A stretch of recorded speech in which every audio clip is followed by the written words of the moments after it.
биздин конкреттүү ушу министрликке, министрдин өзүнө суроолорубуз бар да. Реформа жүрүп жатканда анын алдында жолу, багыты, механизмдери ачыкталыш керек эле. Тилекке каршы бул реформа кайсы жерде кандай болот, кимге таасирин тийгизет деген боюнча мугалимдерге маалымат жеткен жок жана берилген жок. Экинчи, каржы булагы. Реформа бул каржыны талап кылат. Каржы булагы аныкталдыбы? Мисалы, министр өзү айтып атат, 3000 жумуштан айдалган мугалимдердин арасынан 2000 пенсияга чыккан, 1000 болсо биз кайра окутуп, жумуш менен камсыздайбыз деп атат. Кайсы бюджеттен канча бөлүндү? Кайсы базада окулат, эмненин негизинде окутулат жана кимдер окутат. Алар окуудан бүткөндөн кийин канча уланат, кайсы жумушка орношот деген маселе айтылган жок. Үчүнчү, билим сапатынын жогорулашы боюнча кепилдик барбы жана билим сапатынын жогорулашы боюнча кандай инструменттер менен бааланган атат? Айтылган жок. Министрдин айтуусу боюнча мына азыркы 3000 адамды жумуштан айдоо менен 24-жылы билим сапаты жогорулайт же жыйынтыгын берет деп атат. Реформаны 7 жыл күтүшүбүз керекпи? Эгерде ошондой боло турган болсо, азыркы 5-6 класстын окуучулары 24-жылы окуу жайын бүтүп кетет, жогорку окуу жайына тапшырат. 10 миңдеген окуучулардын тагдырына жана билим сапатына ким жооп берет?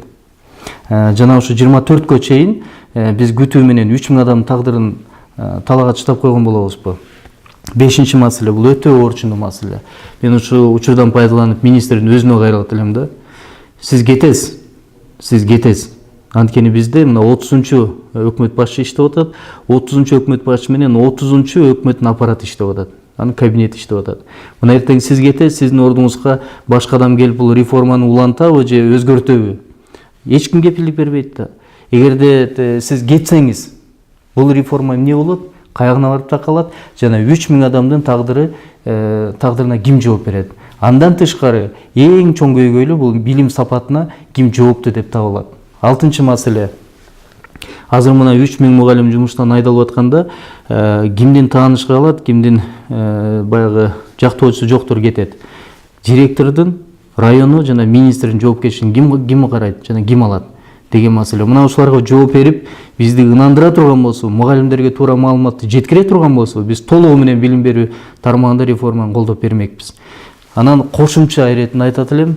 Айтор президенти Сооронбай Шариповичтин мугалимдер менен кезиккенде, мектептерди ачуусунда жакшы сөздөрдү айтып атат да. Мугалим эң даражалуу адам деп атат. Мына президенттин негизги багытына каршы келген жокпу? Министрдин өзүнүн колу менен чыгарган буйругунун негизинде азыр ушу кадырлуу деген мугалимдерди кайра тепселеген жокпузбу?